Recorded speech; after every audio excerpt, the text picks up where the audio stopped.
안녕하십니까. 저는 오늘 포럼의 사회를 맡은 태제 미래전략연구원의 신지혜입니다. 따뜻한 봄날 귀한 시간을 내어 발걸음해 주신 참석자분들께 감사 인사를 드립니다.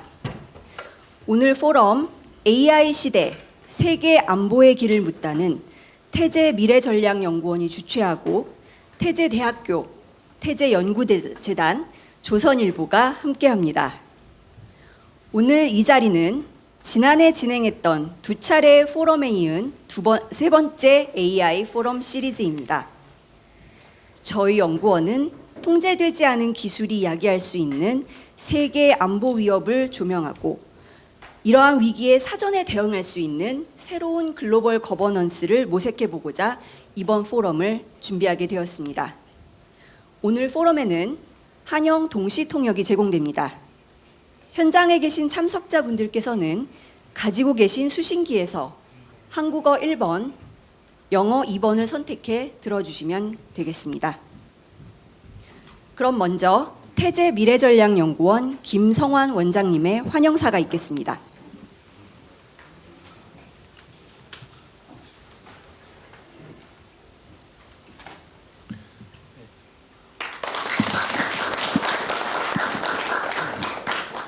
안녕하십니까. 태제 미래전략연구원의 김성환 원장입니다.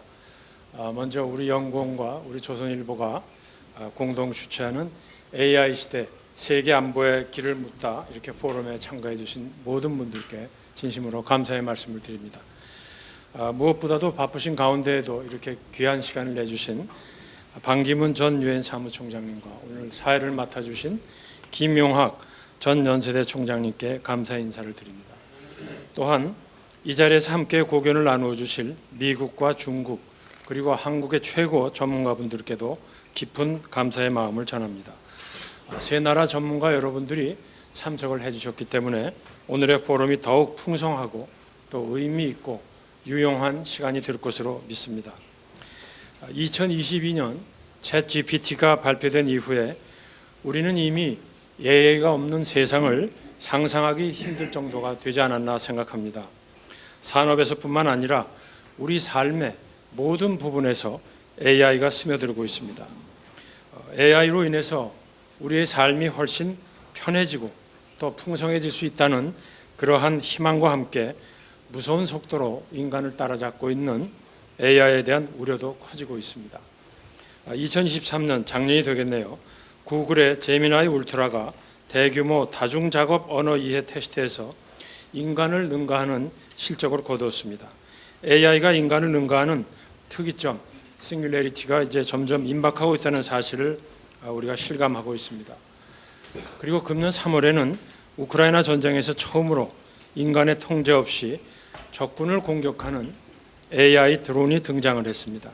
인간의 통제를 벗어난 AI가 인류 전체의 안보를 위협할 수 있다는 우려가 점점 현실화되고 있습니다.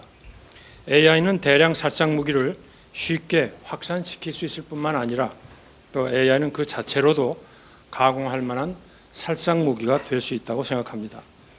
이제 더 늦기 전에 전 세계가 함께 지혜를 모아서 AI로 인한 글로벌 안보 위협에 대응을 해야 합니다.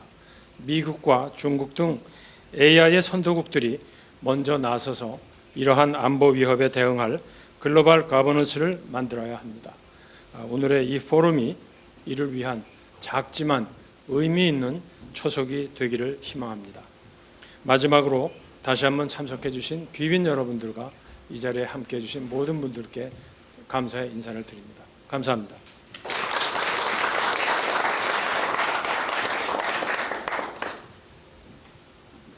네, 감사합니다, 원장님.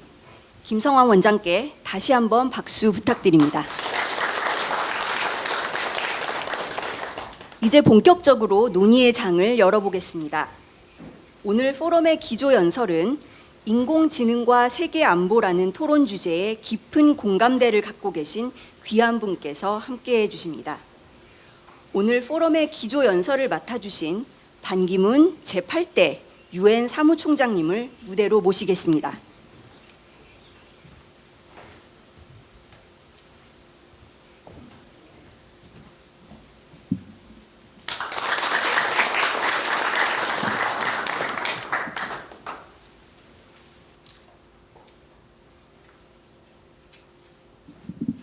Chairman Kim Do-yeon, President Kim Sung-hwan of the Tae-jae Institute, Chancellor Kim Yong-hak, and distinguished panelists.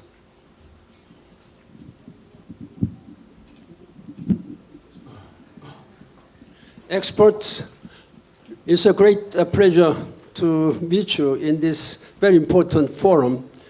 I'm wondering why I'm only speaking in English while President Kim Sung-hwan has spoken and Master of Ceremony is also speaking in Korean. In any way, it's a great pleasure for me to be invited to address such an important and timely topic as artificial intelligence, AI, and its impact on global security and humanity. Artificial intelligence is a double-edged sword. It can make human lives both better and worse. It is versatile and surprisingly useful, like a digital Swiss Army knife. However, if it is left unregulated, it can pose a grave threat to the very existence of humanity. The breakneck speed of AI advancement poses daunting challenges. We are woefully unprepared for the looming advent of artificial general intelligence, AGI. Once we pass this tipping point, AI may escape human control for good. We do not know how much time is left to prepare for us. It could be as short as 5 years, as some experts said. It is not just the speed of AI's progress that scares us. AI can be a formidable spoiler. It can create killer robots. It can mislead humanity into an unintended nuclear winter.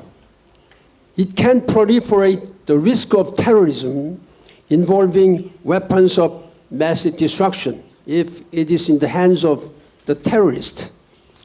Potential perpetrators can design, procure, and deploy biochemical weapons more easily. This is well illustrated by a series of research. In one test, AI managed to suggest 40,000 new weapons-grade chemical agents in just 6 hours. In another, it is provided detailed information about how to maximize casualties using lethal pathogens. Let me share another recent example. Last year, a simulated test by the US Air Force revealed that AI could attack friendlies, not only enemies. An AI-powered drone ended up attacking its own base and killing the pilot, because this pilot, knowing that there was an accident, the pilot ordered it to abort mission. Then this AI killed the pilot himself. These unprecedented risks present a new set of challenges for us. The first, there is no international consensus on how to regulate the development and use of AI for malicious purposes. In particular, major players, including technologically advanced states and tech companies, are trying to set their own rules and principles. They diverge in their understanding of fundamental issues such as risk assessment, transparency, as well as safety and ethical standards. And their inability to find a common path forward has been a major hindrance to building a stable, unified, and inclusive global order for AI. Second, even the wealthiest and most influential national governments lack the capability to contain the AI competition alone. Without common international regulations, players in both the public and private sectors have the incentive to dodge domestic restrictions. They will prefer to reroute their work towards places with fewer legal, political, or technological constraints. No government can stop this race to the bottom single-handedly. Normally, this is mostly in the hands of some scientists and some business companies.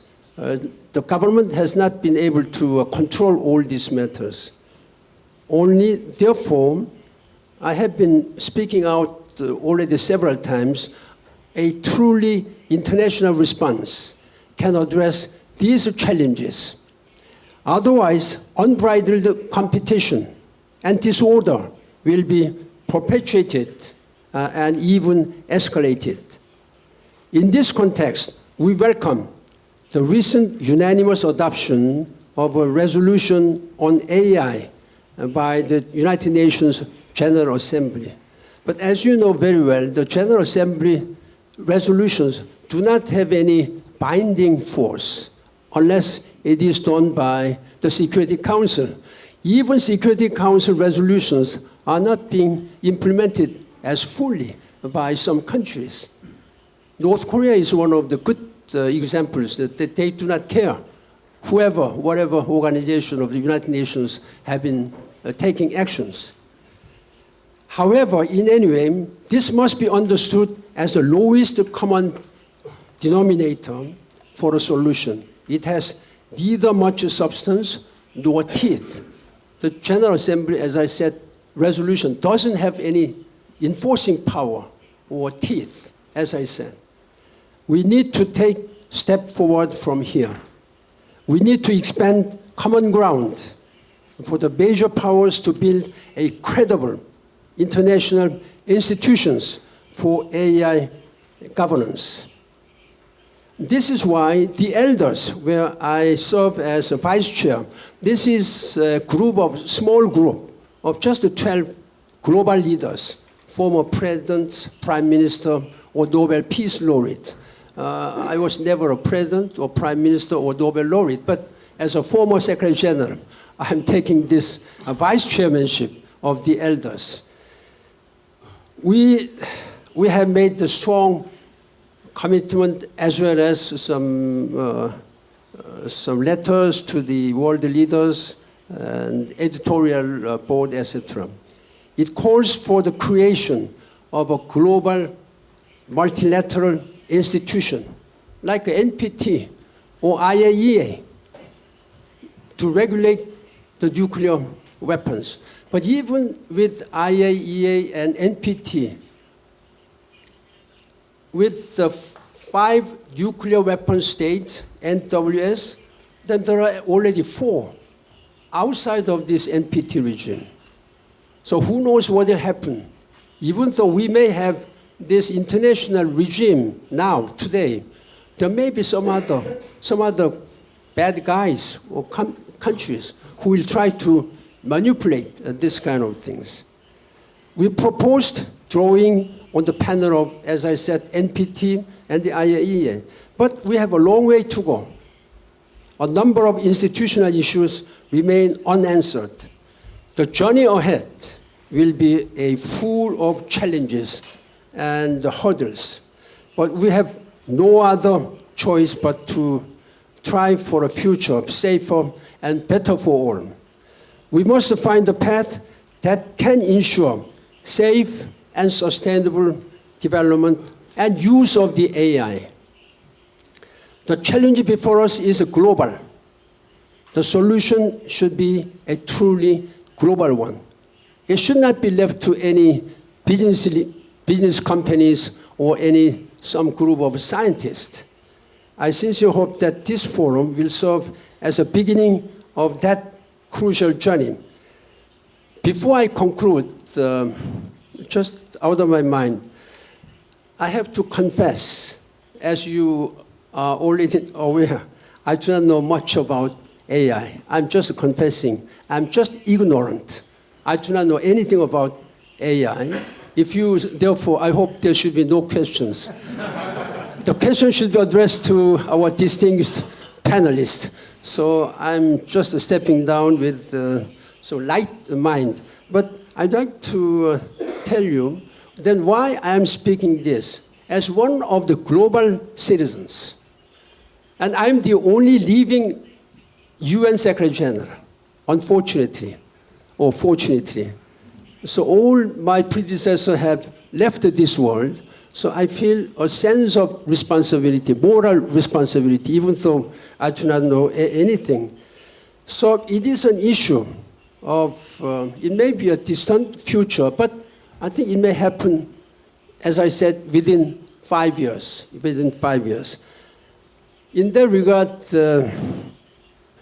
sometimes I think I'm a lucky man living in this 21st century, enjoying all highest technology and knowledge. Everything is available. But suddenly, this AI has come out, which I do not know anything. Therefore, then, with all these AI technologies moving on, I think in the future, in not too distant future, our children, or I think surely grandchildren, will pity us. How come my grandfather lived in this poor society? But I can tell you that we are much, much better. Think about our kings, Joseon or Korea dynasty or whatever Europeans. We can pity them. How difficult life, however powerful, luxurious life they might have. That was the limit.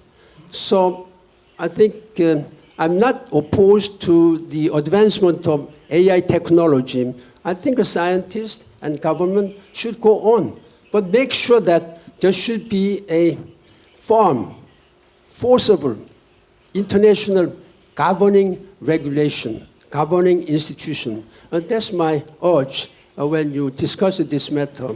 Otherwise, we may regret that one day there is no guarantee that this technology may be in the hands of very crook guys like Hitler or some other bad leaders, which will be used politically for their own purpose. So let us keep our minds on that point, and I'm fully supporting to make this world much, much better, convenient for our succeeding generations. Thank you very much for your attention. Thank you.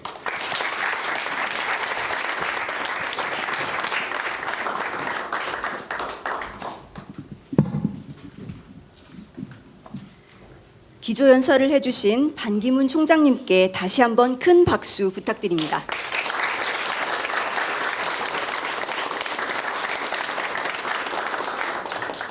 반 총장님께서는 AI로 인한 세계 안보의 위기 속 새로운 글로벌 거버넌스의 필요성에 대해 강조해 주셨습니다. 본격적인 토론 시작에 앞서 잠시 기념사진 촬영이 있겠습니다. 오늘 포럼의 발제자, 토론자분들과 주최 및 주관사 관계자분들께서는 무대 위로 잠시 올라오셔서 사진 촬영에 임해 주시면 감사하겠습니다.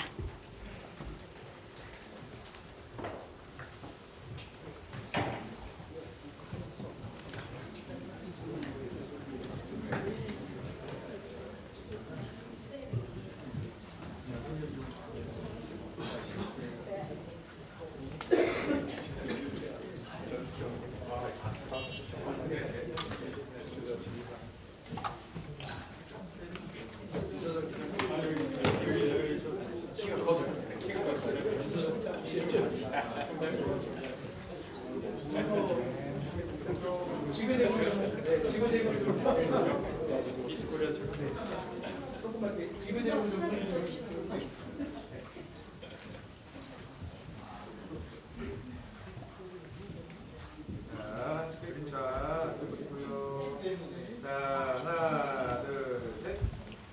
한 번 더 드릴게요. 하나, 둘, 셋. 네.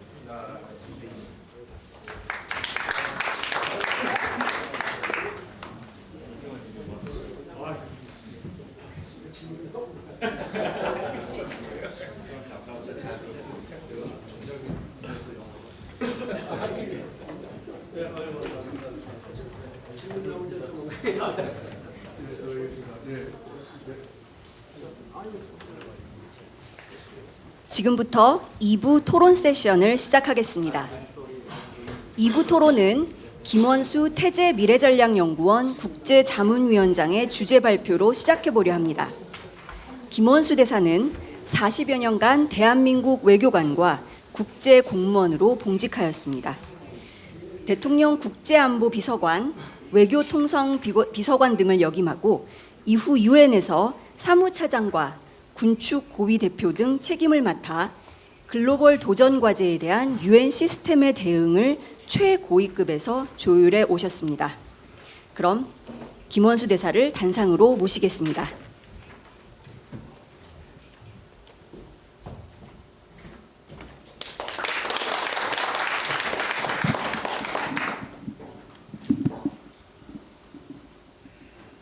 예, 안녕하십니까.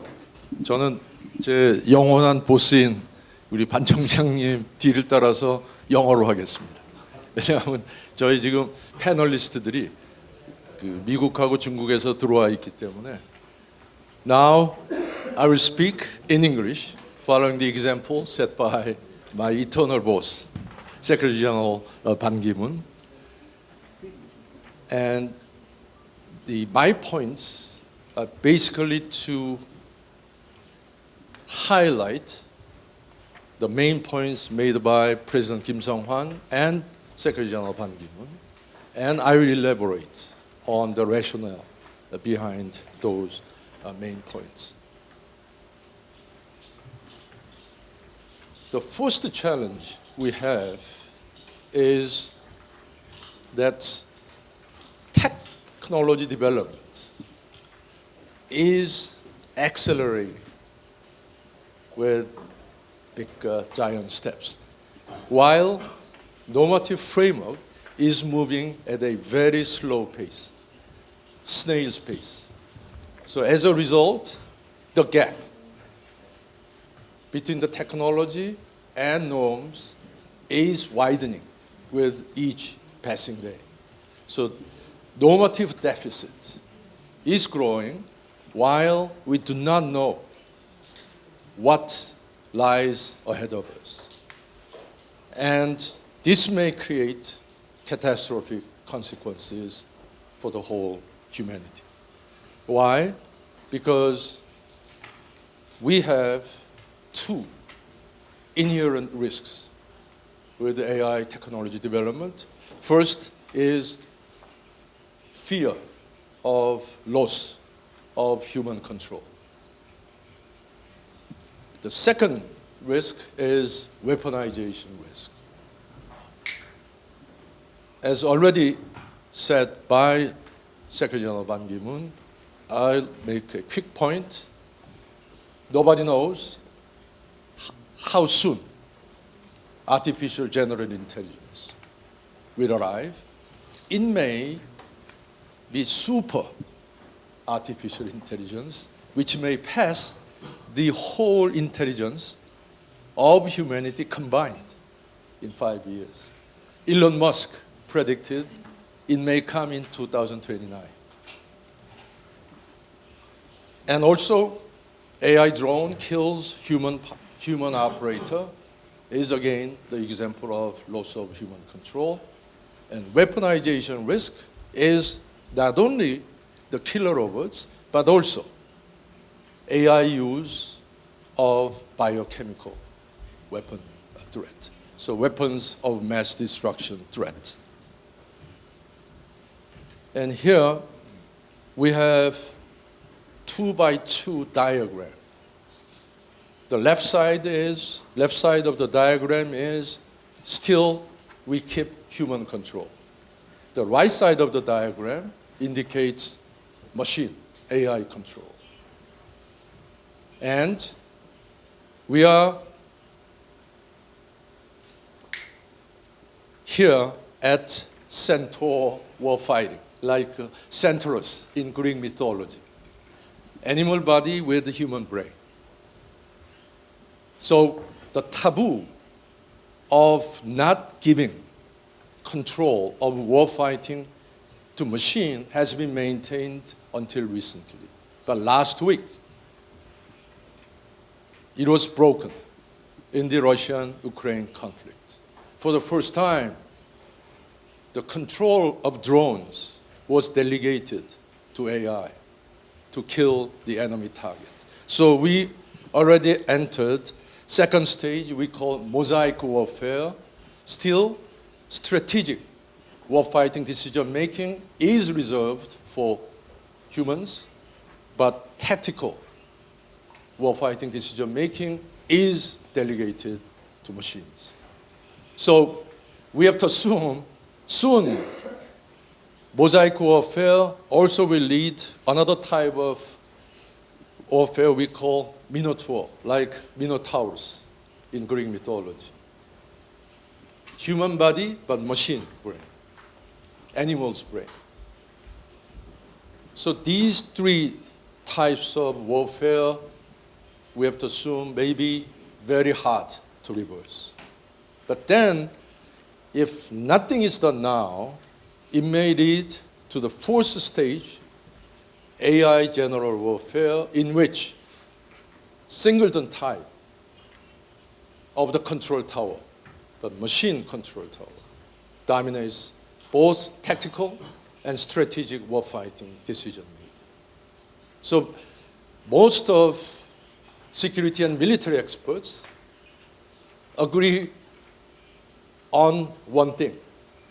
We have to do something now before it is too late to avoid the arrival of AI general warfare.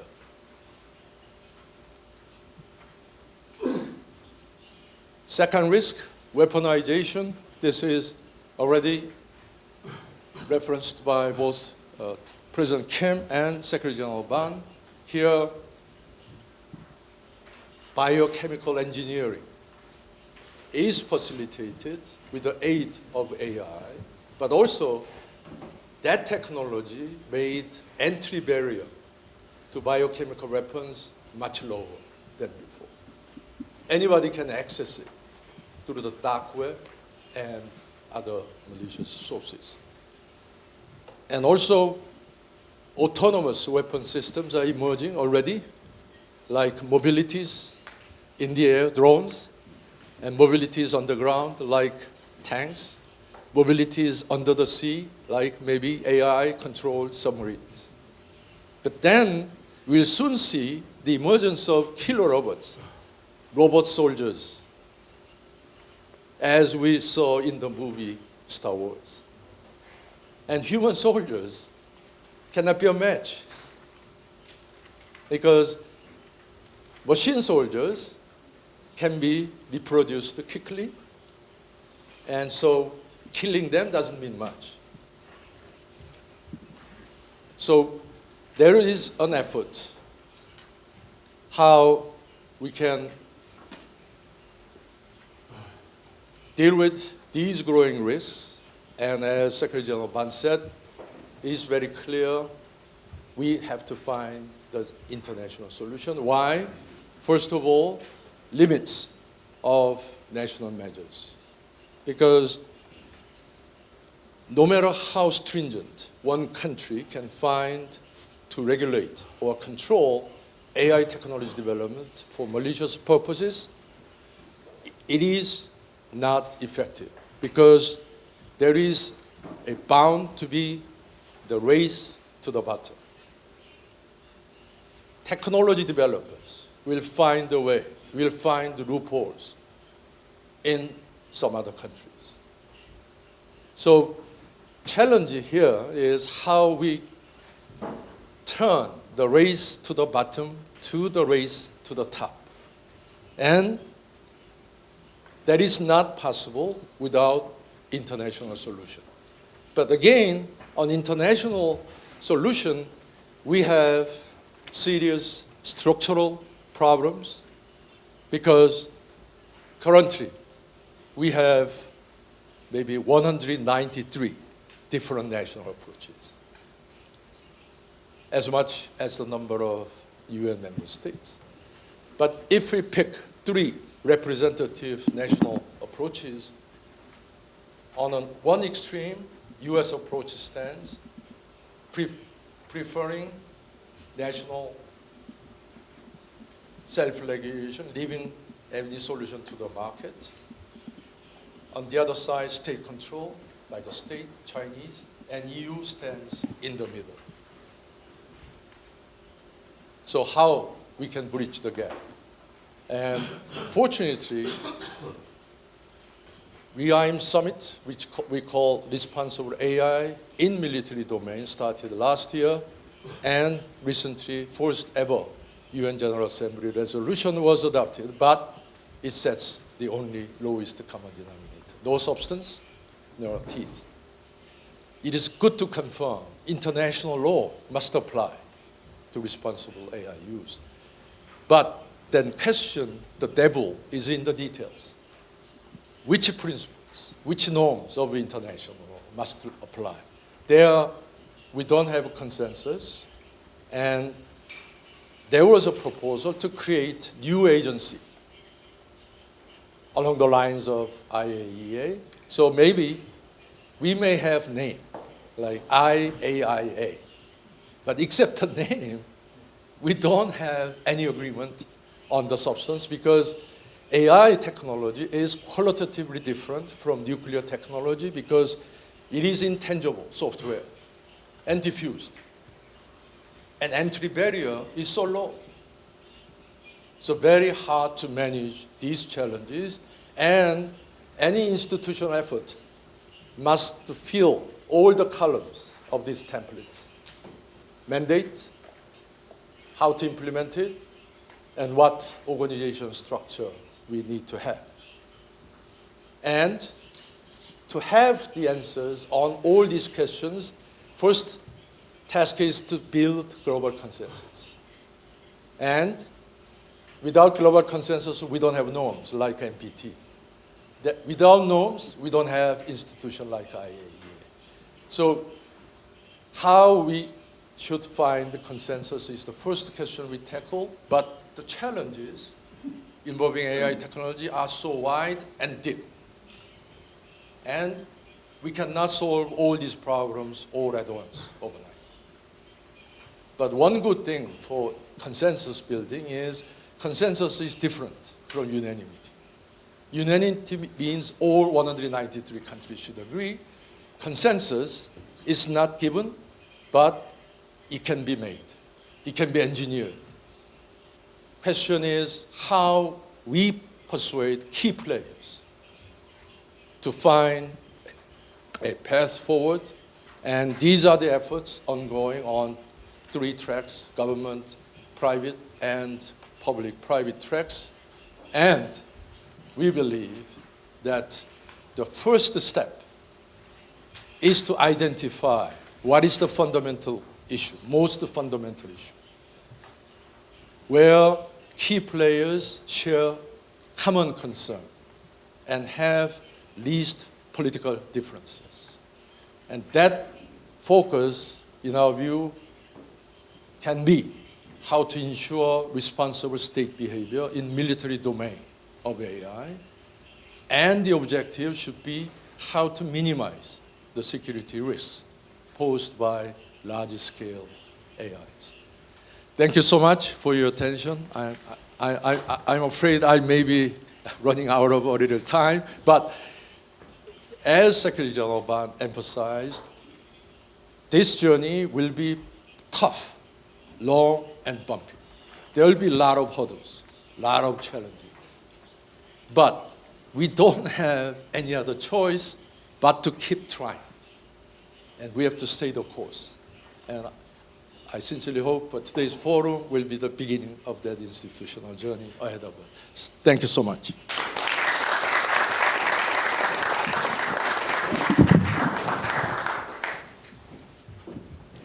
네, 대사님 감사합니다.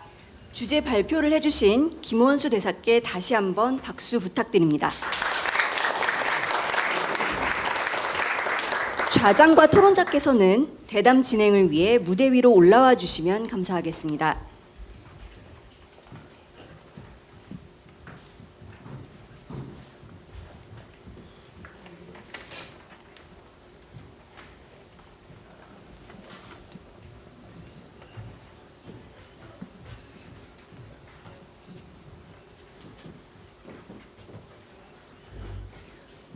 오늘 토론의 좌장은 김용학 전 연세대학교 총장님께서 맡아주셨습니다. 김용학 총장은 제18대 연세대학교 총장을 역임했으며 오랜 기간 동안 대한민국 교육의 혁신에 힘써오고 계십니다. 특히 한국에서 처음으로 사회 연결망 이론을 연구한 국내 대표 사회학자로 기술의 진보와 사회 변혁의 관계에 대해서도 끊임없이 연구를 진행해 오고 계십니다. 그럼 김용학 총장님께 무대를 넘기겠습니다.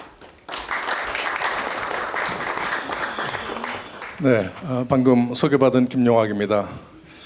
먼저 온라인, 오프라인으로 참석하신 여러 총중님께 감사의 인사를 드리고 싶습니다.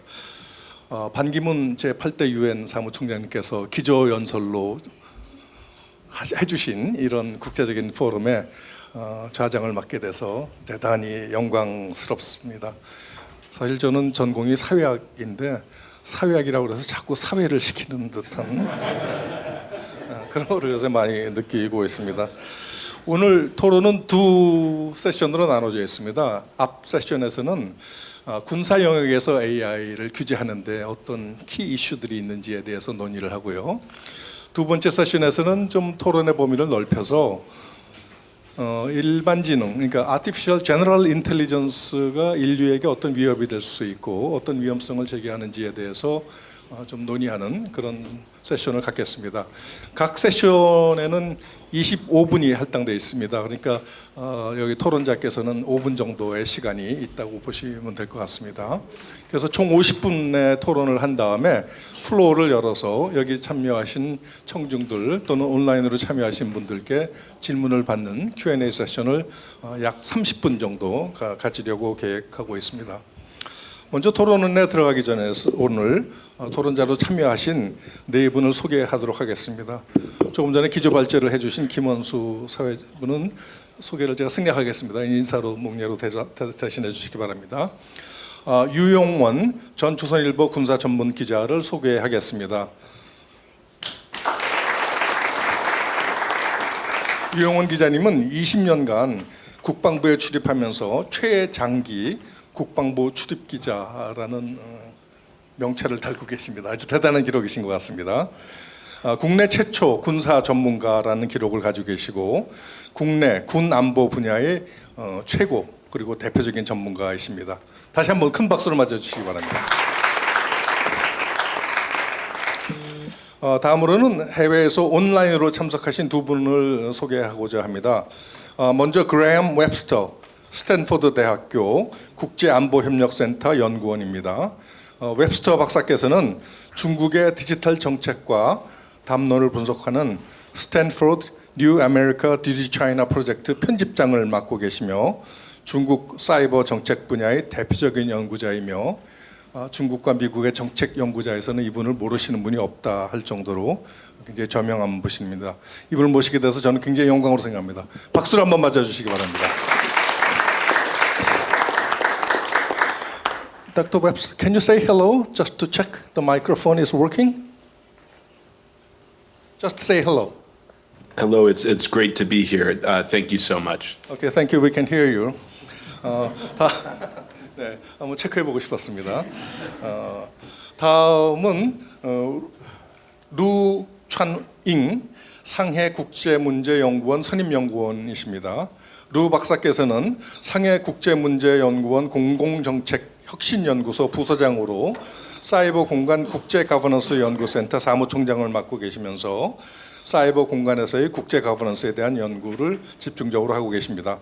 특히 최근에는 인공지능 개발에 관한 국제 규칙을 만드는 데 있어서 중국이 어떤 역할을 할 수 있는지에 대해서 집중적으로 관심을 집중하고 계시다고 합니다. 그럼 첫 번째 토론 라운드로 들어가도록 하겠습니다. 반 총장님과 김 대사님께서 모두 지적하신 대로 AI는 글로벌 안보에 다양한 방식으로 심각한 위협을 가하고 있다고 생각합니다. 위협의 차원도 일국에 국한되는 게 아니라 굉장히 글로벌하기 때문에 International AI Governance, 국제적으로 공조가 가능한 가버넌스가 시급하다고 주장하고 계십니다. 그렇지만 AI의 긍정적인 잠재 가능성, 좀 인류의 문명을 정말 획기적으로 도움을 주는 방향으로 바꿔줄 수 있는 그런 가능성이 있으면서 동시에 위험성을 갖고 있는 일종의 더블 에지드 소드이기 때문에, 그리고 또 국가 간 이해가 첨예하게 얽혀 있기 때문에 AI를 일괄적으로 규제하기가 현실적으로 매우 어려운 상황입니다. 김 대사께서는 발표하실 때 AI의 특수성 때문에 규제하기가 어렵다 이런 말씀을 함의하고 계신데요. AI의 특수성은 김 대사께서 이렇게 지적하십니다. AI는 물질이 아니다. 비물질적인 알고리즘이기 때문에 규제 대상으로서 참 어려울 것 같다는 생각이 듭니다. 그리고 특정 지역에 한정되어 있지 않고 여러 곳에 너무나 쉽게 퍼질 수 있고 앰비언트하다고 그러죠. 어머나 깔릴 수 있기 때문에 규제하기도 어려울 뿐만 아니라 진입 장벽마저도 비교적 낮은 편이다. 물론 오픈 AI 같은 경우는 진입 장벽이 굉장히 높겠습니다만은 라마 같이 오픈 소스로 개발되고 있는 AI는 진입 장벽이 거의 없다고 볼 수 있을 정도로 낮습니다. 이렇기 때문에 참 규제하기가 어렵다라고 지적하시는데, 저는 이런 한 가지를 더 하고 싶었습니다. 그게 오늘 토론의 중심이 될 수도 있을 것 같다는 생각이 들었는데, 그건 뭐냐면 AI가 핵과는 달리 시장에서의 상품이라는 겁니다. AI는 지금 엄청난 자본이 결합돼서 개발자, 수억 명의 소비자, 그 다음에 투자자, 그리고 하여튼 온갖 이해관계가 얽혀있는 인텐저블한 상품이기 때문에 자본주의 국가에서 이거를 함부로 개입해서 규제하기도 참 어려운 상황이다. 이렇습니다. 뭐 다 아시겠습니다만은. 그래서 오늘 이 주제 AI를 군사 영역에서 어떻게 제한할 것인가는 제가 생각에는 비교적 합의도 쉽고 또 문제의 위험성도 굉장히 크고 또 국가 간의 이해도 어느 정도 조정될 수 있는 가능성이 있고, 그래서 이 문제부터 AI의 규제를 시작하는 것은 매우 적절하고 시의적절하고, 또 만약에 여기서 성공을 한다면 다른 영역에까지 우리가 용기를 가지고 나아갈 수 있는 그런 주제가 아닌가, 저는 이렇게 생각합니다. 사실 앞선 발표에서 제안될 것 같이 군사 영역에서 AI가 사용될 경우 책임 있는 국가, 책임 없는 국가는 테러리스트 국가겠죠. 책임 있는 국가가 어떻게 행동해야 되는지에 대해서 적절한 규범과 표준을 만드는 것이 매우 중요한 시기라고 볼 수 있습니다. 그렇지만 이조차도 국가별 접근 방식이 크게 다르다면 어려운 과제이겠지요. 그렇지만 이견을 좁혀간다면 꼭 불가능한 것만은 아니라고 저는 생각합니다. 군사적인 영역에서 합의를 이룬다면 우리는 아까 얘기했지만 조금 더 넓은 의미의 규제까지도 나아갈 수 있는 자신감을 갖게 될 것이라고 저는 생각합니다. 먼저 우리가 이제 곧 토론에 들어갈 텐데, 토론 들어가기 전에 일종의 아이스 브레이킹 세션을 갖지 않습니까? 좀 긴장하신 분들을 위해서 지금 두 분의 발제가 있었습니다. 키노트 스피치하고 기조 발제가 있었는데 두 분의 발제 내용에 대해서 각각 돌아가면서 제가 1분씩은 시간을 드릴 테니까 어떤 커멘트를 1분 내에 해주셨으면 좋겠습니다. 소개드린 순서대로, 소개드린 순서 혹시 잊어버리셨나요 벌써? 순서는 유영원, 웹스터, 루찬잉, 그다음에 김원수 대사는 본인 발표가 아니라 반기문 대사님 발표에 대해서 커멘트를 해주셔야겠습니다. 네, 먼저부터 1분씩 시간 드리겠습니다. 네, 존경하는 반기문 총장님 키노트 스피치 아주 감명 깊게 잘 들었습니다. 그리고 저도 연설 들으면서 또 구체적인 사례 이런 관련해서, 그리고 인사이트 관련해서 많이 배웠고요. 특히 반 총장님 말씀하신 것 중에 우리한테 시간이 5년도 남아있지 않을 수 있다, 이 대목이 아주 감명 깊게 들었는데요. 한 가지 이제 지금 그 작년에 미군군에서 했던 AI 관련 시뮬레이션이 굉장히 언론에 대서특필되면서 화제가 됐는데, 제가 알기로 이게 대서특필된 직후에 미 공군에서 부인을 했습니다. 근데 이 부인한 게 실제로 사실이 아니어서 부인할 수도 있지만 너무 파장이 커서 그럴 수 있다는 이제 분석도 나오는데, 저는 이따 뭐 자세히 말씀드리겠지만 AI 군사적 활용 위험에 대해서 우리가 너무 과소평가해서도 안 되지만 또 너무 과대평가할 필요도 없다, 이런 말씀을 좀 드리고 싶습니다. 네. 루? Webster, sorry. Okay, 1 well, minute. I think I'm next. Yes. First, I just want to say thank you to the whole TJ team for having me and on such a distinguished panel. I wish I could join you in person in Korea, but it's just not possible this week. I just started teaching my spring class a few hours ago.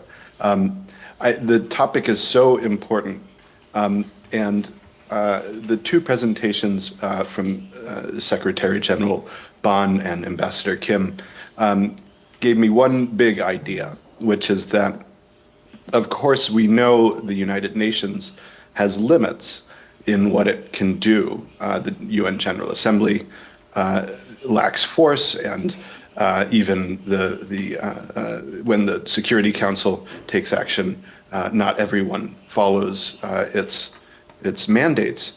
However, there is something special about the United Nations.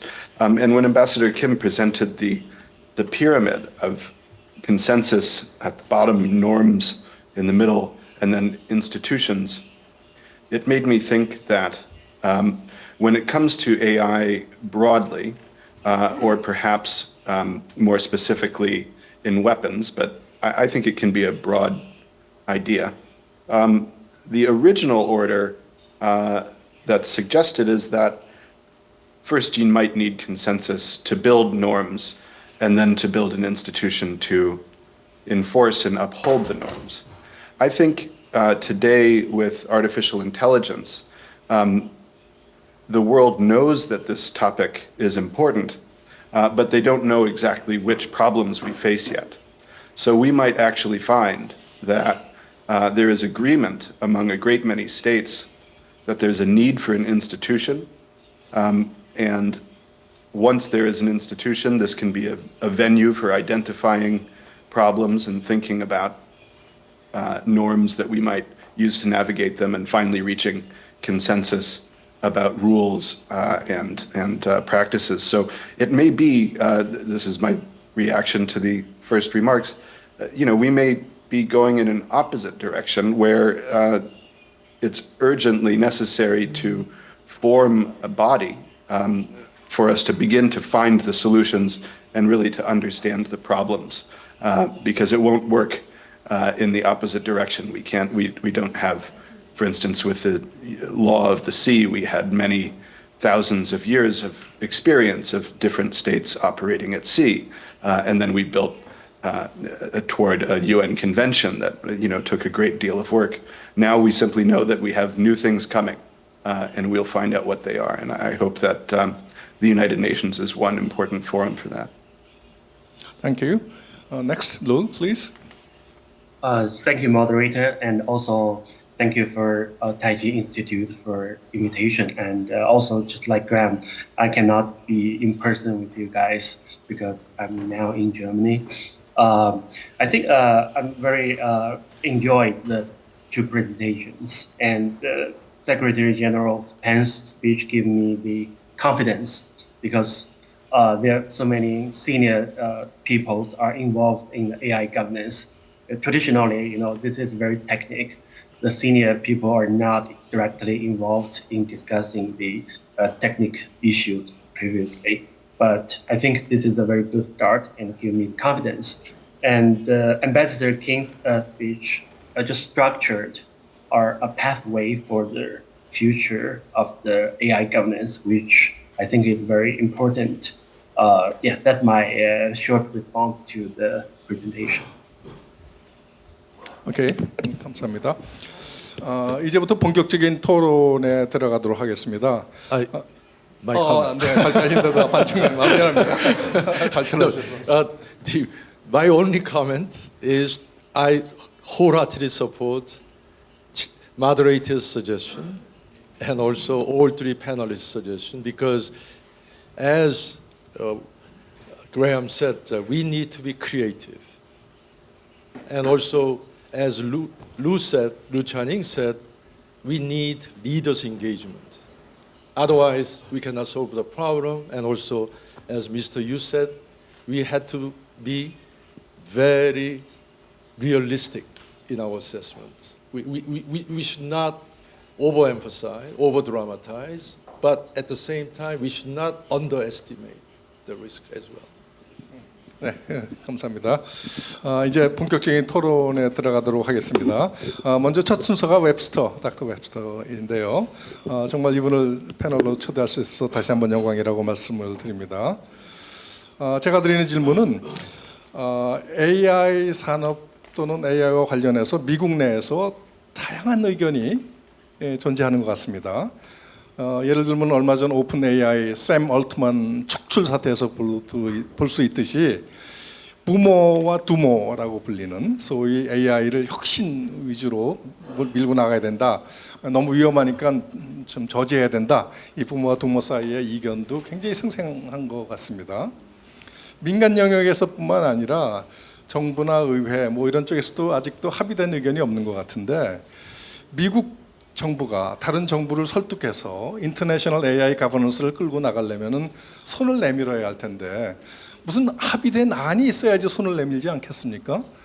그 미국 내에서 이 합의, 아까 얘기했던 컨센서스고 아까 조금 전에 말씀을 약간 하셨습니다마는 조금 더 어떻게 해서 이 컨센서스에 도달될 수 있을지. 그러니까 예를 들어서 뭐 개발자, 투자자, 사용자뿐만 아니라 정부, 의회 모든 사람들을 포괄하는 뭐 유네니머스는 아니겠습니다만은 컨센서스를 어떻게 도달하는지 그 절차와 방법론에 대해서 좀 답답해 주시면 감사서 하겠습니다. 시간은 약 4분 정도 드리겠습니다. Mr. Webster. Great. Well, it's a very difficult question, and my first reaction is that the world cannot wait for the United States to get its own house in order with a great many questions, aside from AI, but just basically, the United States is in a very unstable period politically. Our election is, of course, very relevant to the direction of the US government, and setting aside the possibility of a second Trump administration or a second Biden administration, our US Congress is not very functional right now. We do not do a very good job passing laws, even on issues that we know have been important for decades. So luckily, I don't think the world needs to wait, and I don't think the United States needs to wait to come up with a domestic consensus before it engages abroad. Of course, there are some things where it will not make sense for the US government to go international when there's no consensus at home. But we do have the situation, for instance, that we don't need a domestic consensus, truly, for the US government, for the White House, the State Department, to engage on international diplomacy as to the use of AI in armed conflict or in aggression. And this is lucky because this administration, at least, and I think it's to some extent a bipartisan inclination, believes that it is urgent to engage specifically with China as a major potential military adversary of the United States, but also a major AI developer on these issues. And just a few hours ago, President Biden and Chairman Xi had a phone call that was reported on my drive home from campus. But I've pulled up the White House press readout that they provided, and they emphasized that the two countries are planning in the coming weeks to conduct a direct government-to-government dialogue on issues around AI. And I'm confident global security and military use will be part of that dialogue. To me, this is really important. It shows that something that I believe deeply, while the United States and China have many differences, these threats to international security and to strategic stability are threats to the security of both the United States and Chinese peoples, and of course, everyone else. And it makes me feel optimistic that even in this very tense moment, both US and Chinese governments seem to recognize that they need to begin to talk about this. And the last thing I'll say is, domestic disagreement about what to do about different types of AI applications, I think that's as it should be. It's too early to have a consensus across the entire government or across the industry about every implication of AI. We just don't know if there is an AGI coming in 5 years or perhaps never. There's too much that we don't know. So a consensus would be premature. What we need is that beginning of dialogue, because we do know that it's possible to use AI in military systems. It's possible to make deadly weapons autonomous, and in now or in a few years, whether there's AGI or not, it is possible to use these methods to develop dangerous biological or chemical agents. So I'm a little optimistic, but the challenge is, as you say, sir, extremely big. 네. 미국 내에서의 도메스틱 컨센서스는 필요 없을 수도 있다라는 요지의 말씀을 해주셨습니다. 다음으로 루 박사님을 모시도록 하겠습니다. 지난해 11월에 그 샌프란시스코 정상회담을 앞두고 언론 보도가 있었는데 중국과 미국이 핵무기 지휘 통제 시스템뿐만 아니라 자율살상 무기에 대해서도 AI의 사용을 제한해야 된다는 공감대에 다가선 것처럼 보입니다. 물론 실제로 합의하는 데까지는 장애물이 몇 가지 남아있을 것 같은데 박사님 의견으로는 남아있는 장애물이 무엇이며 또 이런 장애물을 극복하기 위해서 중국이 어떤 일을 할 수 있는지 그걸 좀 설명해 주시면 감사하겠습니다. Thank you, moderator. And first, I think when I first read the report from South China Morning Post, I think they're just too optimistic about the dialogue between China and the U.S. So I want to explain it from the political standpoint. So we owe the thanks to Dr. Kissinger because he's leveraged his influence to engage leaders from two sides, emphasizing the importance of the dialogue on AI issues. So, given the current political climate change between China and the U.S., it is not easy job to establish a new channel, to have the dialogue on AI. So his involvement is pretty important to persuade the leader from two sides. And also, I don't think the government from both sides are ready to have a talk on AI issue before the summit. So it's really harsh for them. So, and also from the technical perspective, you mentioned about the hurdle. I think two things. One is anything regarding to the nuclear NC3 system are very sensitive, and also everything related to the AI are complicated. If we put them together, it's easy to say we come out with an idea, do not use AI as a weapon to attack NC3 system. But how to implement it?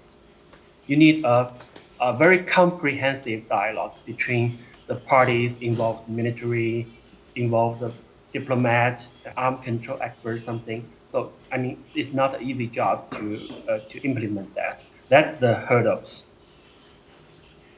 Thanks, moderator. 오케이. 만약 여기에 대해서 또 추가 질문인데요. 그 민간 차원에서 띵크탱크들 사이에서도 계속 이 문제를 논의를 해온 것 같아요. 민간 차원의 띵크탱크 논의가 정부 안으로까지 앞으로 발전돼야 할 텐데 이거를 어떻게 정부 안으로 수렴하게 되는지에 대해서 좀 설명해 주시겠습니까? 그럴 가능성이 있는지 또는 이 다이얼로그에 대해서 어떻게 평가하시는지 민간 차원의 띵크탱크 간의 다이얼로그. Yes, I think the think tank rule is very important. So far, as I know, there are 7 track 2 dialogues regarding the China-US AI issues.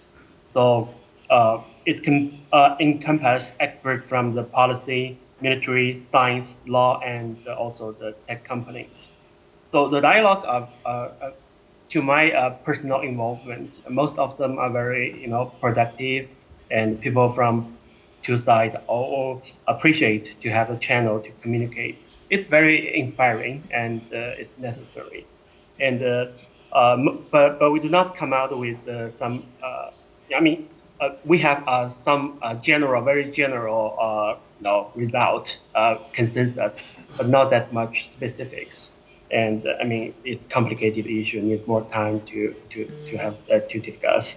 From the think tank and the government relations perspective, I think first our government are very positive to support such kind of the track 2 dialogue between two sides, and also from the nature of the AI governance, it is necessary to have the involvement of the think tank expert, because to my observations that the knowledge is very important, and the government do not have the knowledge. To be honest, I heard a lot of times that people say government know nothing about AI. It may not true, because it's a new topics, and you don't have the talent over there.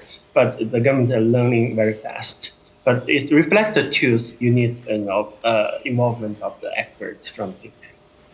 네, 사실 미중 간의 싱크탱크 간의 이런 다이얼로그가 계속되고 있다는 것을 아는 것만 해도 상당히 위로가 되는 그런 내용입니다.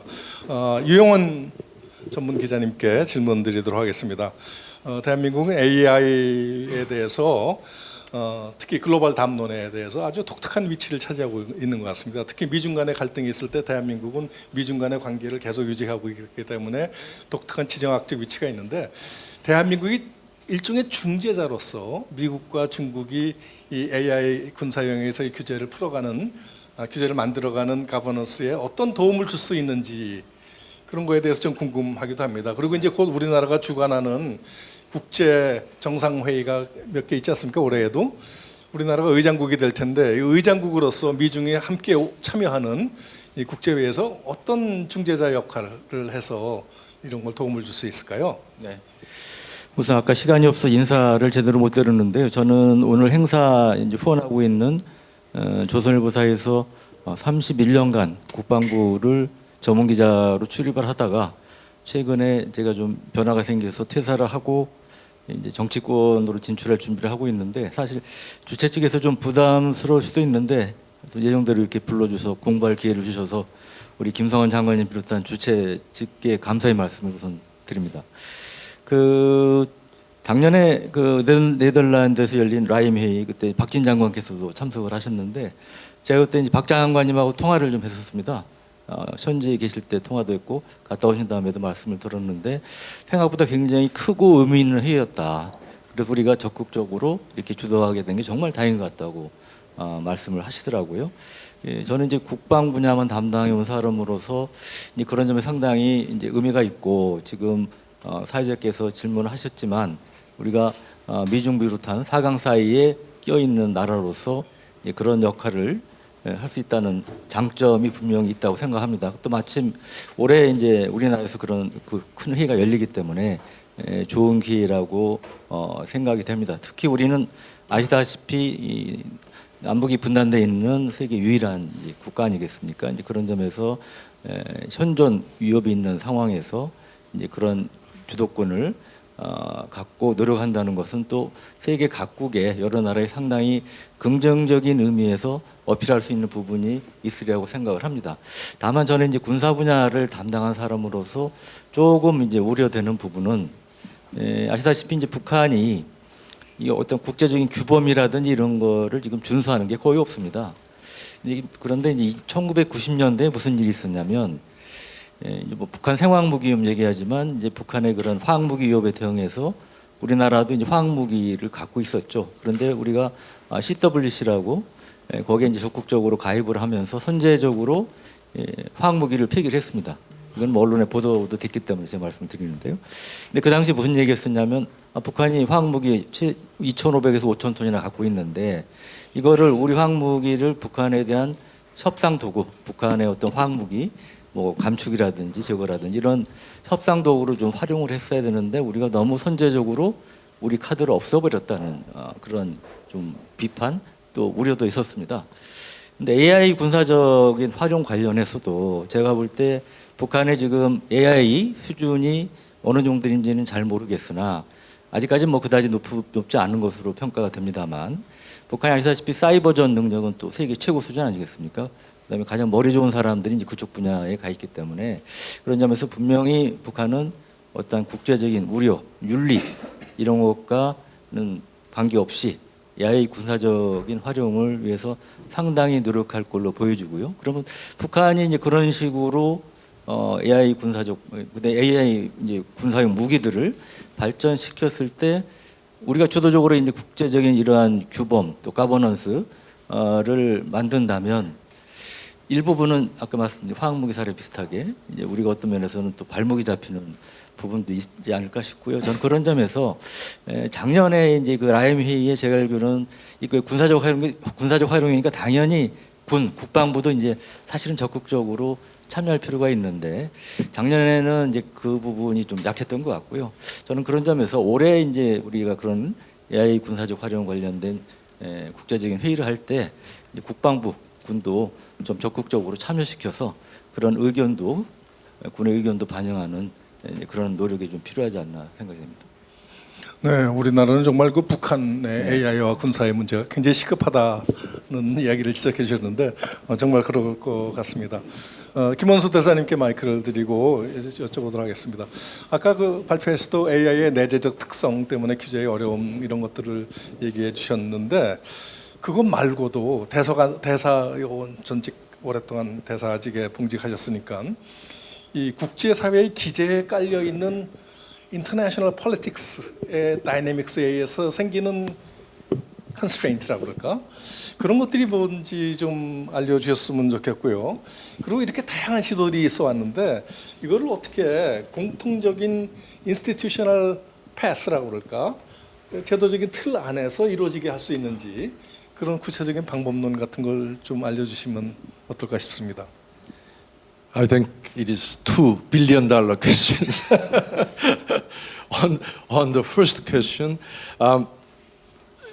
apart from technical difficulties inherent in AI, we have also structural difficulties inherent in international relations, which are twofold. The first divide we have is technology divide. Those who have technology do not want to be regulated or slowed down by other countries. Those who don't have technology want to regulate. The same thing on nuclear dynamics as well. Absolute number of UN member states want to prohibit nuclear weapons, but none of those 9 countries don't like it. That's across the bloc politics. So it is where I'm afraid US and China may have consensus. Second divide we have is value divide, which hinders the real cooperation between US and China.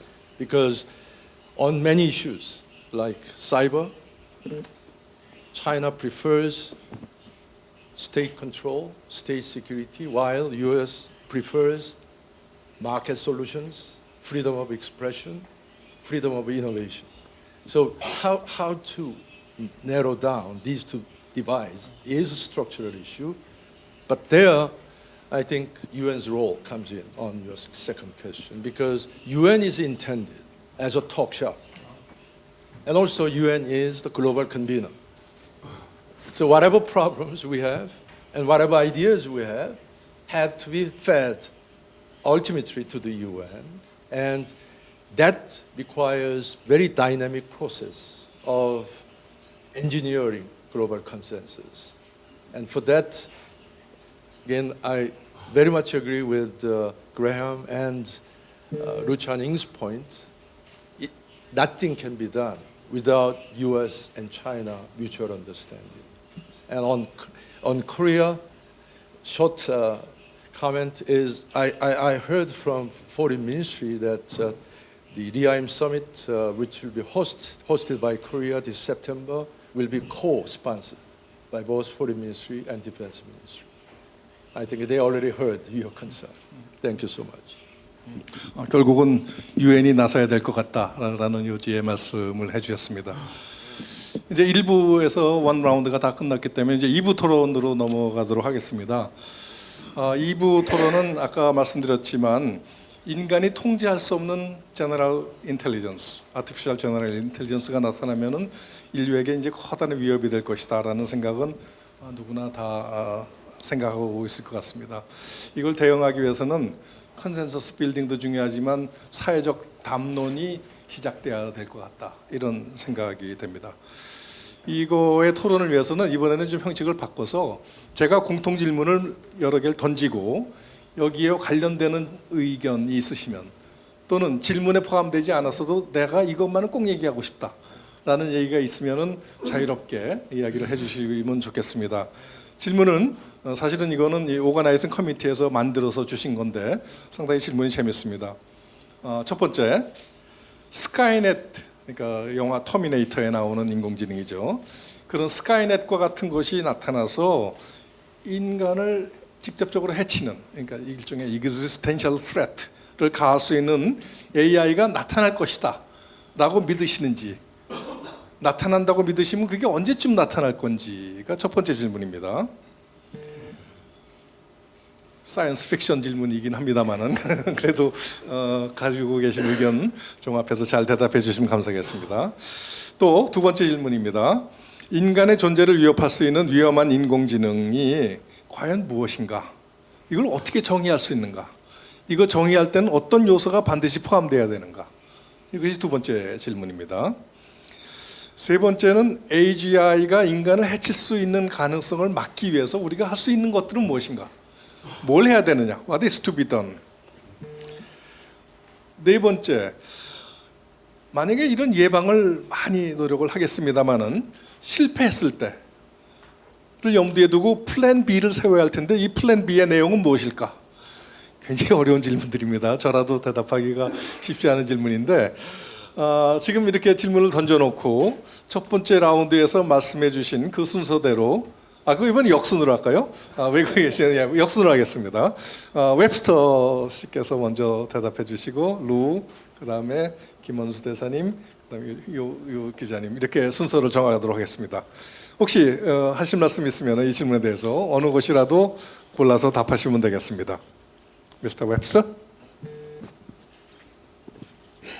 Okay, well, thank you for such an easy question. I think the only way to respond is that we don't know, and no one knows for sure what's possible and if something is going to happen when. I can't speak as an AI developer or a machine learning computer scientist. I can speak as someone who has attended seminars and conferences at Stanford and who has many friends at different AI companies and research centers. And I have read many thousands of words, probably hundreds of thousands of words of debates on the internet among AI policy people. And there is no agreement.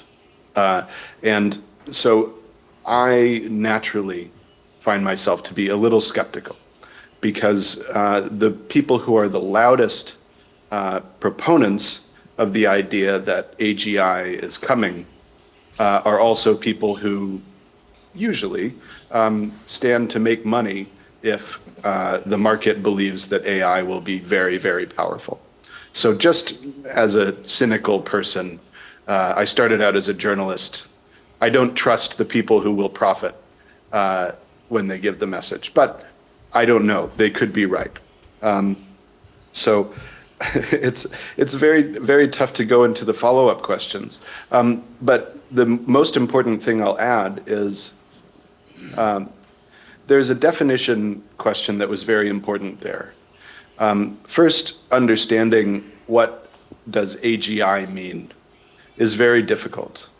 I think the OpenAI company, which declares that its mission is to develop safe AGI, they consider it AGI if this general purpose system is capable of doing essentially all economically valuable human tasks.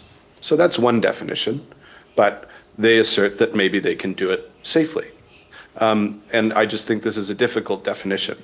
Of course, a dangerous one, if you have such an apparatus, is one where either through its design or its structure of control around the use of this tool, it poses major risks. And Skynet is one thing. This is the science fiction idea that maybe the system will wake up and decide that the humans are bad and it would like us to go away. But there are many risks that I think are very important that are short of that. And this is where there's a lot of very important professional thinking about how to put walls around the use of advanced systems, whether it's general intelligence or just highly advanced machine learning systems, so that we can use them for their benefits while avoiding massive harms. And the stakes get higher and higher. If we have autonomous cars, the stakes are the safety of the people in the car and the people on the roads. This is life and death, and this is already happening today. Right next to me, driving home from the campus, I go through downtown San Francisco, and there are autonomous cars. But if we give the power to airplanes, if we give it to infrastructure systems for efficiency, the potential harms get bigger. So to me, I think we can't know about the big question. We have to be a little skeptical, but we don't know. But step by step, as systems are used and developed, it's important to pay attention to those controls. When the risks rise, precautions must rise at pace. And there are many ways to do it, many good ideas. In the US, we have private innovators trying to develop it. They may not face regulation, but they face massive, expensive lawsuits if they cause significant harm. So that's how we have it arranged in this country right now. But of course, we could talk forever. I want to hear what everyone else says about this very easy question. Thank you very much. 얼라인먼트하고 윤리적인 문제가 상당히 AGI에 포함되어야 될 중요한 요소로 지적을 해주셨습니다. 다음에 닥터 루, would you? Yes, it's a very interesting question, and I agree with what Graham said. So I think we discussed the double-edged sword of AI and AGI in the future, but no, we also need to pay attention to when we enjoy the benefit provided by the AGI in the future. We also need to invest in governance. Specifically, I want to emphasize the AI safety. I don't know whether you guys all pay attention to the difference between AI safety and AI security. And security is more about the state behavior, how responsible use of AI. But AI safety is another category. It's the safety of the system itself, large language model and the algorithm, right? So it's a very technical area. So for that reasons, it's kind of easy to reach consensus among different countries, right? So that's the reason why we are optimistic about the China-US reach agreement on AI safety issues, and also how to deal with the AGI. So I think there's if we talk about the human control, the AI is not out of the control, human in the loop, something like that. The one thing we need to do is still the safety issues. You mentioned the alignment and accountability, transparency, explainability, and the paramount, something like that. I think during my involvement of the Track 2 dialogue between China and the US, also some international conference, I think there are a huge consensus in this area. I mean, it is important regarding to the AI governance, it is important to share the knowledge, share the information. But in cyber area, we did not see that happen. People are a lack of willingness to share this. But in the AI safety, I saw a lot of the willingness to share this information, which is critical to deal with the security issue caused by the AGI in the future. And also, from the UN levels, there's open-ended working group and also the CCW dialogues over there. And it's a positive sign to deal with the military use of AI in the future. So I think the government from over the world are very cautious about that. So we do not need to be too pessimistic about the development of the AGI because on other side, the investment in governance are still very fast growing. Thank you. 네, 감사합니다. 정보 독점을 피해야 된다는 요지의 말씀을 중요하게 해주신 것 같습니다. 네, 김원수 대사님. For me, this is very difficult question, unlike Graham. And I'm very encouraged to hear they are not so much worried about the possibility of AGI posing existential threat.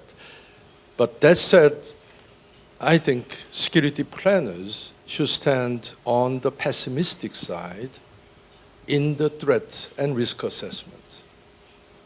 Because although full details of how AGI will emerge and how much security threats it will pose, still one thing is clear to everybody, which is that we have to do everything to prevent the worst case scenario that super AGI will be dangerous, and if it is allowed to make both tactical and strategic war-fighting decision making.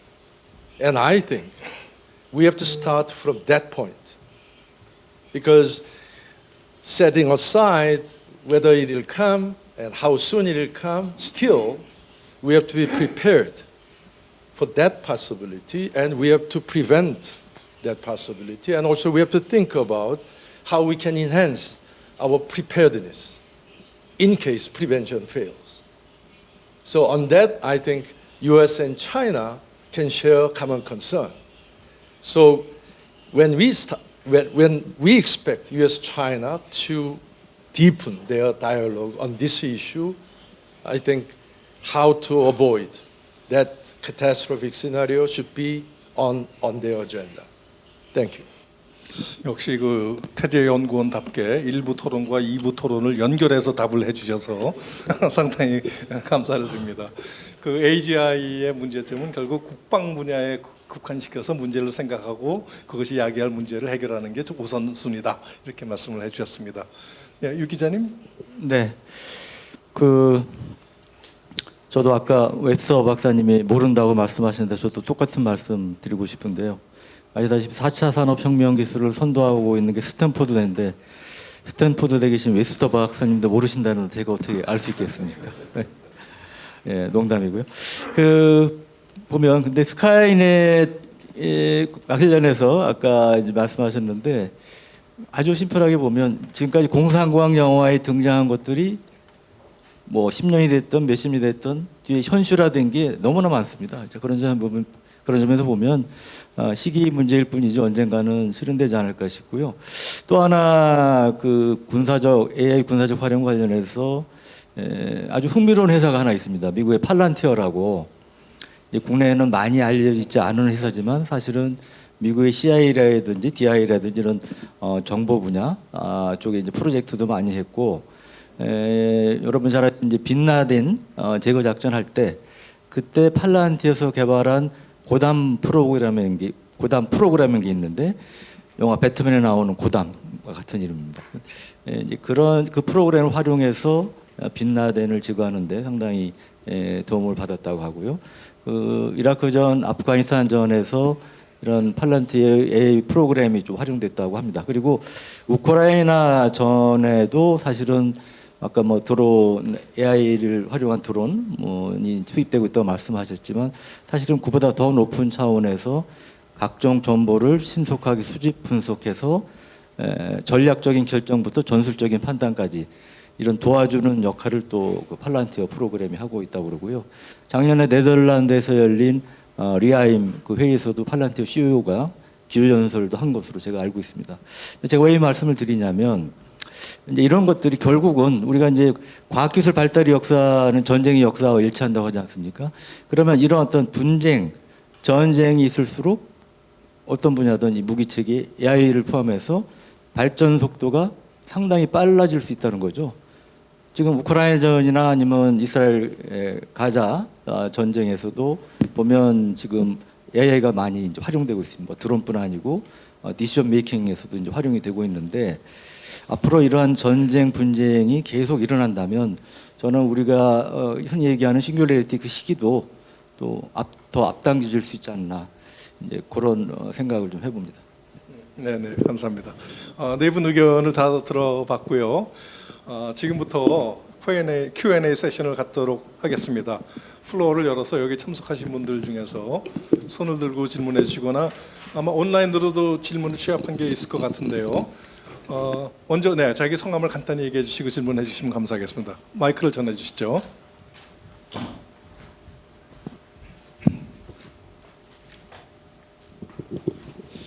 네, 감사합니다.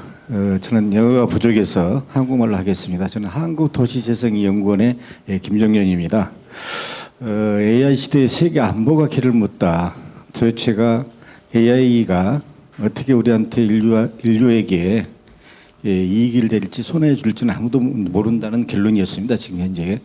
그래서 저는 이런 생각을 해봤습니다. 지금 현재 여러 가지 이제 특히 팔레스타인하고 지금 많이 전쟁이 일어나는데 성경에 10계명에 전쟁을 하지 말라고 그만만 했었어도 성경을 우리나라뿐만 아니고 세계 각 인류들이 제일로 가장 많은 책이지 않습니까? 그래서 어떤 답이 나왔을까 과연 AI 전문서쓸 경우에 이런 의문점을 한번 생각하면서요.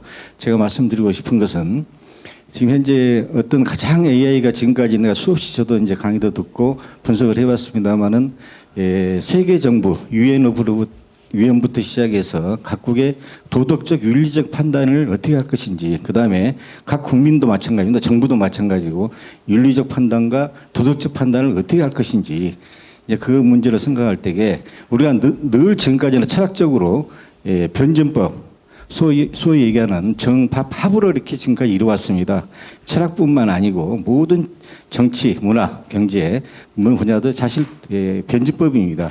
그래서 과연 AI가 어떤 변증법 차원에서 어떤 답을 낼지 그게 가장 의문이고요. 특히 이제 우리도 가장 이제 북한을 상대로 해서 아까 대사님께서 말씀하셨듯이 인간 불능 통제, 그 다음에 AI가 무기화, 그걸 어떻게 할 것인지 그걸 물었을 때에 최초의 입력자, 최초의 설계자, 도구를 만든 사람에 의해서 이것은 어떤 사람이 북한은 무조건 나쁘다. 지금까지 북한 같은 경우는 우리는 무조건 영원한 적으로 생각을 했거든요.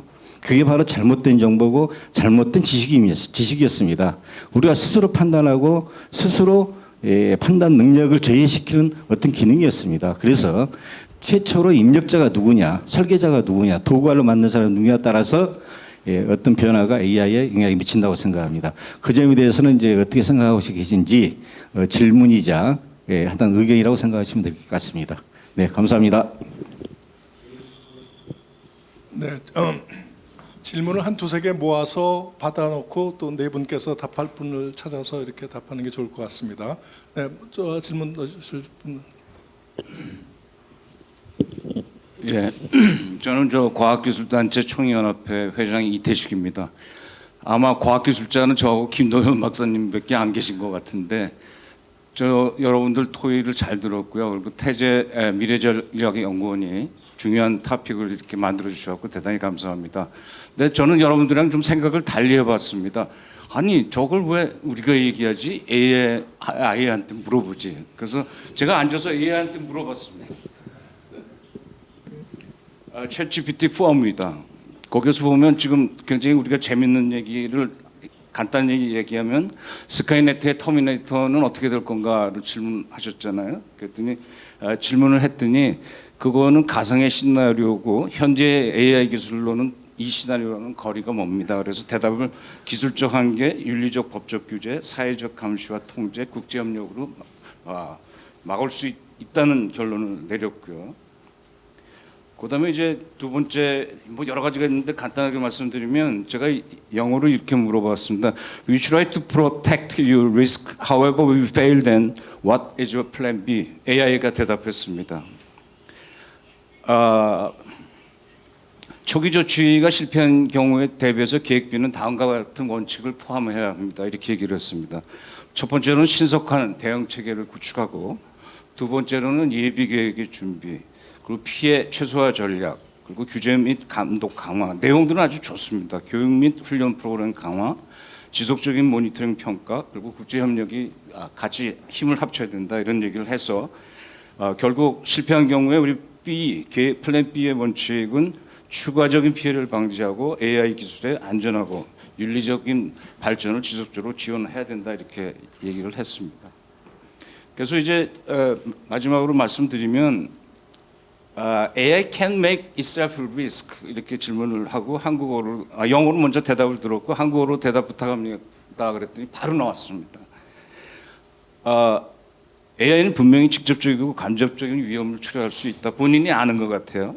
이래서 AI 기술의 안전하고 윤리적인 발전을 보장하기 위해서는 다음과 같은 영역에서 위험이 있습니다, 이렇게 얘기했습니다. 자율성과 통제 문제, 인간의 가치와 일치하지 않는 결정을 할, 우리가 오늘 방기문 총장님도 말씀하셨지만 사람과 달리, 예를 들면 이거는 저희도 굉장히 중요하게 생각하는데 자율주행 차량이 승객을 위해서 해야 되느냐 아니면 지나가는 패신저들을 위해서 해야 되느냐, 그런 것들이 AI의 근본적인 윤리적인 문제입니다. 그러니까 이런 것들은 굉장히 중요하다고 생각되고, 그다음에 사이버 보안 위협과 개인정보의 보호 우려, 그리고 아까 어떤 분이 말씀하셨는데 편향과 차별에서 그 만든 사람에 대한 레이스에 대한 감각이 또 문제가 될 수 있다고 얘기했고요. 만약에 경제적 고용 영향에서 AI가 일자리 자동화를 만들면 어떤 문제가 생기고 재교육과 교육 부족에 대한 문제를 심각하게 생각을 해야 된다, 이렇게 얘기를 했습니다.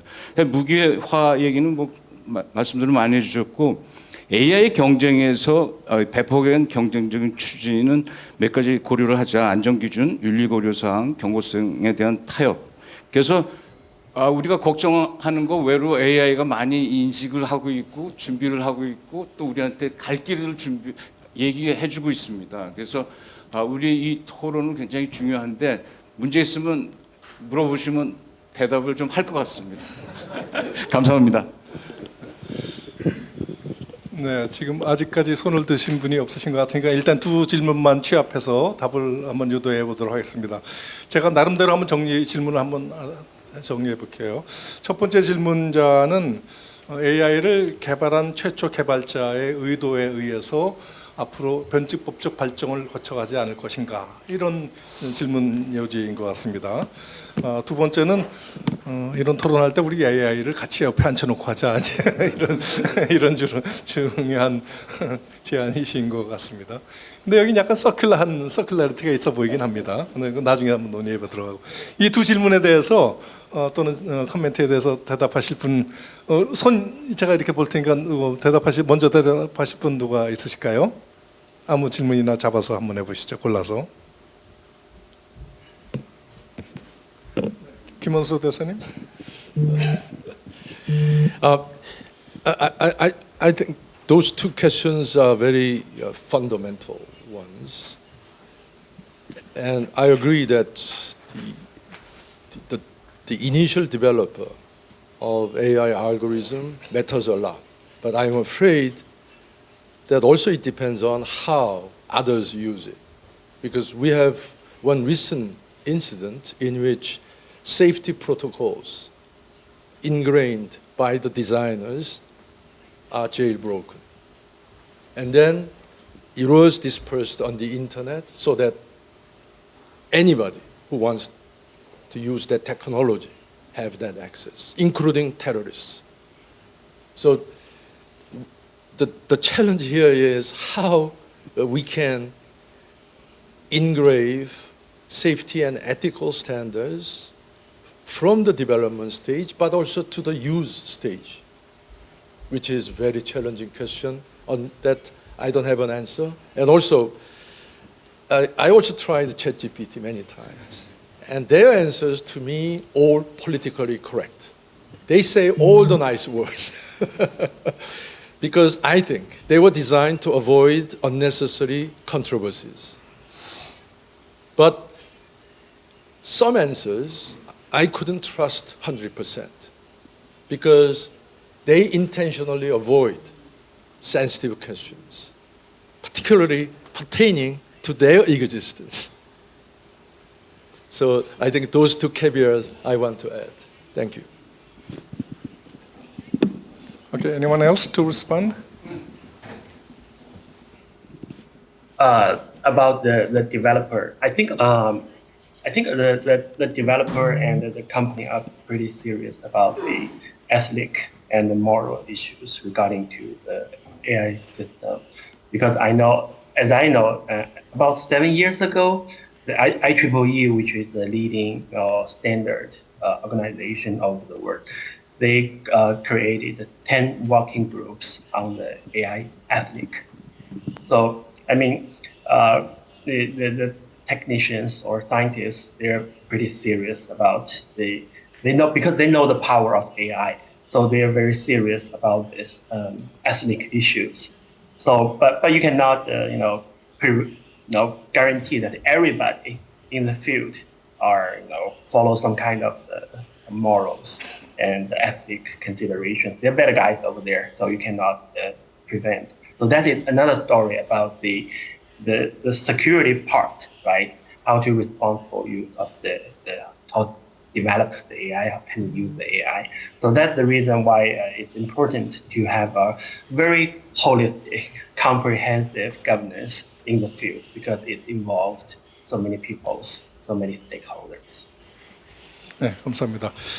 저는 제가 의견을 간단히 얘기를 드리자면 AI 개발자가 자기가 개발한 AI가 이런 능력을 어떻게 가질 수 있는지를 이해 못하는 게 AI의 현재 특성이기 때문에 개발자의 의도라든지 이런 것들이 영향을 미칠 가능성은 저는 거의 없지 않나 이렇게 생각을 합니다.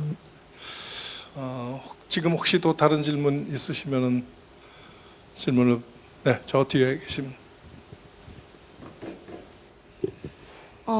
우선 좋은 인사이트 제공해 주신 거 감사드리고요. 디스커션도 되게 잘 들었습니다. 먼저 제가 질문 드리고 싶은 건 딱 두 가지인데, 첫 번째는 한국어로 질문 드리고 두 번째는 영어로 질문을 드리도록 하겠습니다.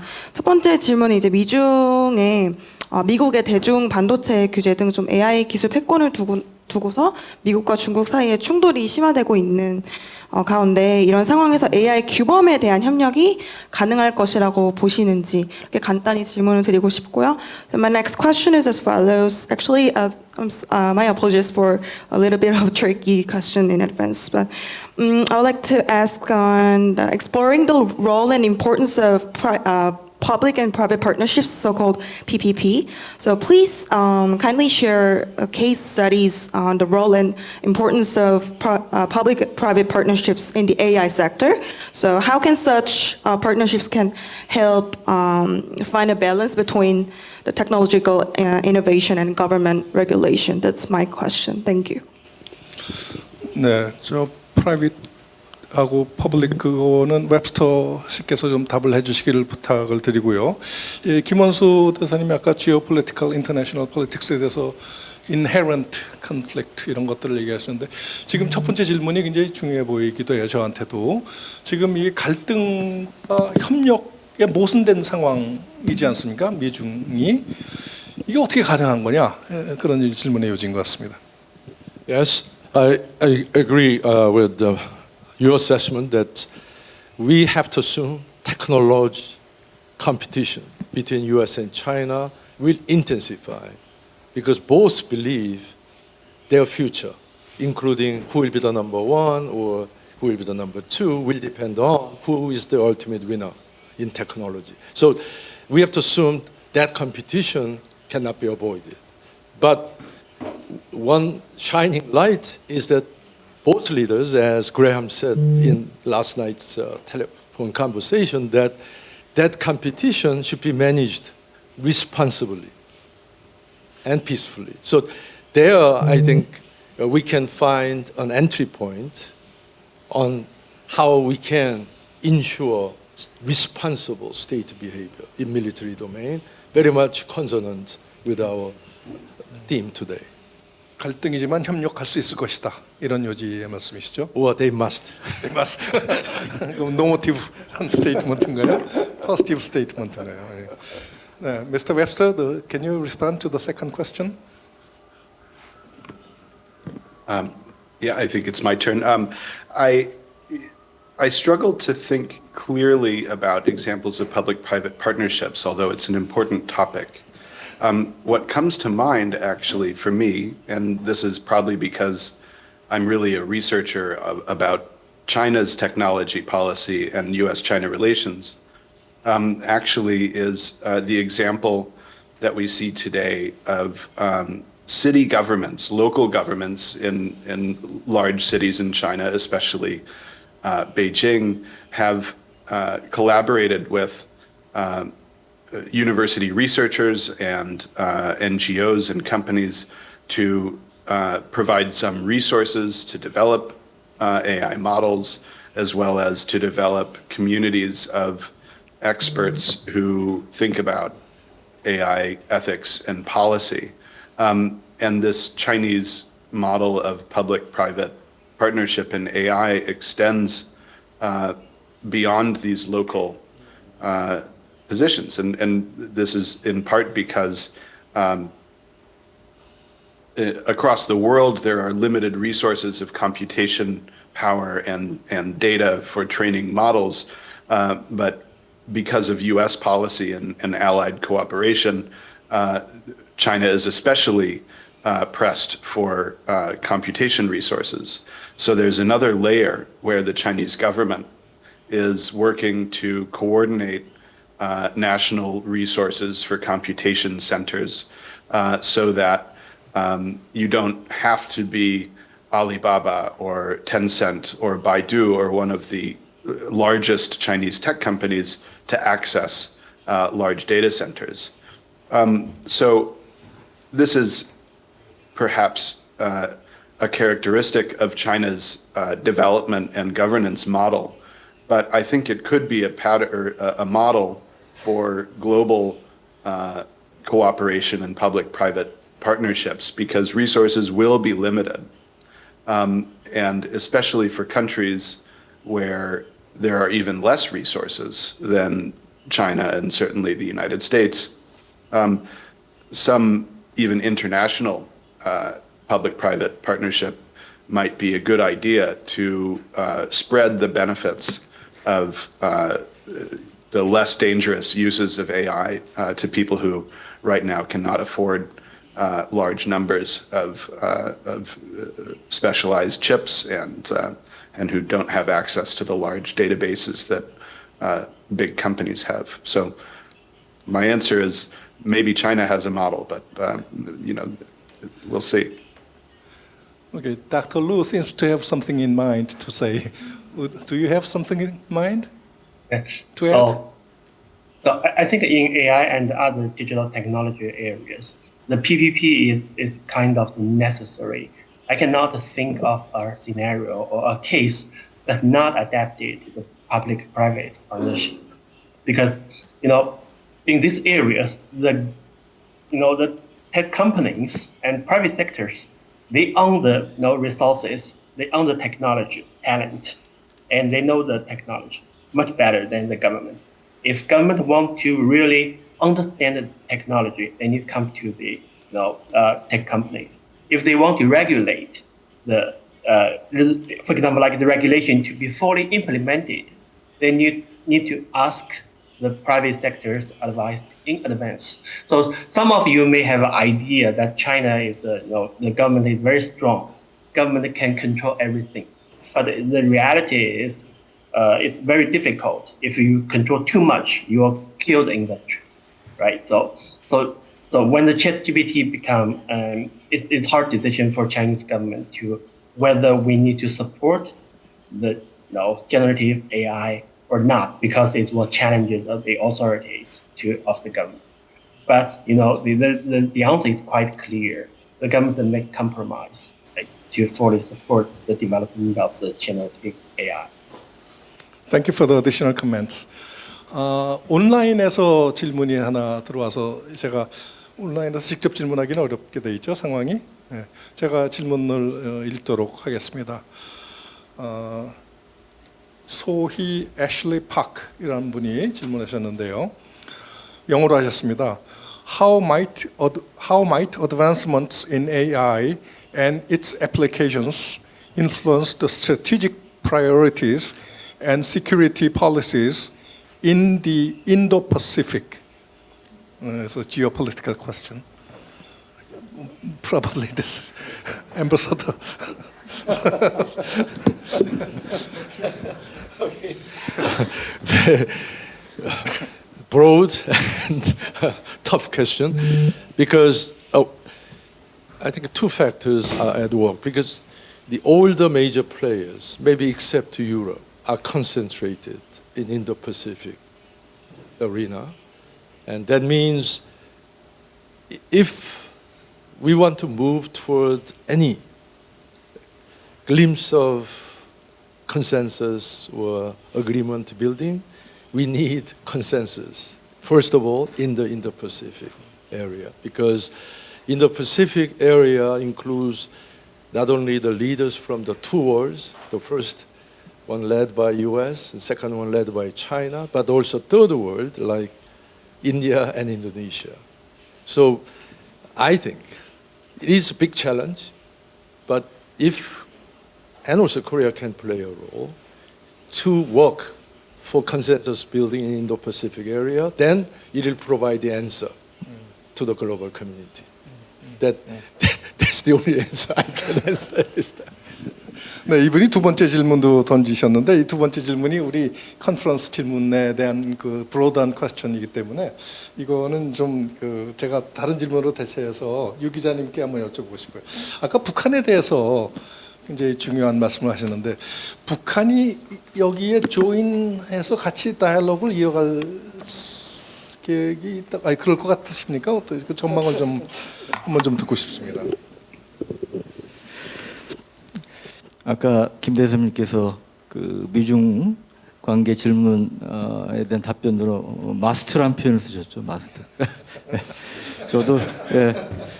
저도 그렇게 답변을 드릴 수밖에 없지 않나 싶습니다.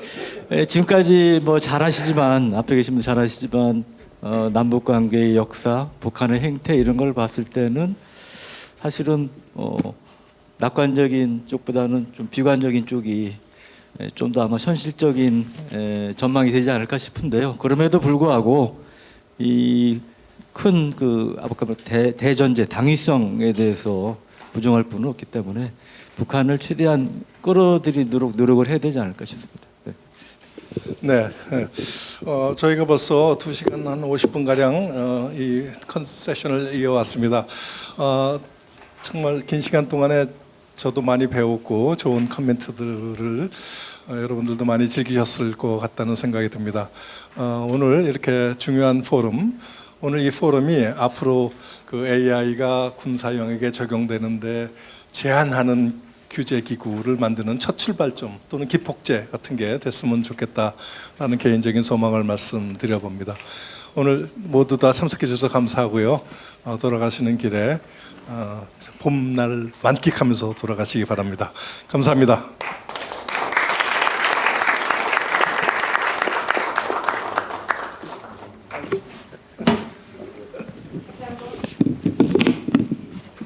다시 한번 오늘 포럼에 참석해 주신 모든 분들께 감사 인사를 드립니다. 나가실 때 사용하신 통역 수신기를 입구 쪽 등록 데스크에 반납해 주시면 감사하겠습니다. 참고로 오늘 진행된 포럼 영상은 태제 미래전략연구원 유튜브 채널에서 다시 보실 수 있습니다. 안녕히 가십시오.